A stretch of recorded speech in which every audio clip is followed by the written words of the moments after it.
కొమురంభీం ఆసిఫాబాద్ జిల్లా రెబ్బెన మండలంలో ప్రసిద్ధిగాంచిన గంగాపూర్ శ్రీ బాలాజీ వెంకటేశ్వర స్వామి ఆలయంలో 3 రోజుల పాటు జాతర వైభవంగా జరగనుంది. గ్రామ శివార్లోని నది ఒడ్డున కొలువైన ఆలయంలో మాఘశుద్ధ పౌర్ణమిని సందర్భంగా జాతర నిర్వహణ ఆనవాయితీగా వస్తోంది. మొదటి రోజు స్వామివారి కళ్యాణం, రెండో రోజు రథోత్సవం, మూడో రోజు భక్తుల దర్శనం తర్వాత జాతర ముగుస్తోంది.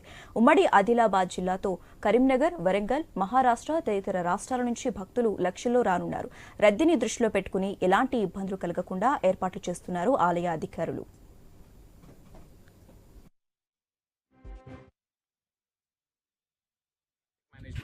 తర్వాత ఇక్కడే ఉన్న భక్తులకి దర్శనం కూడా మంచిగా కావాలి.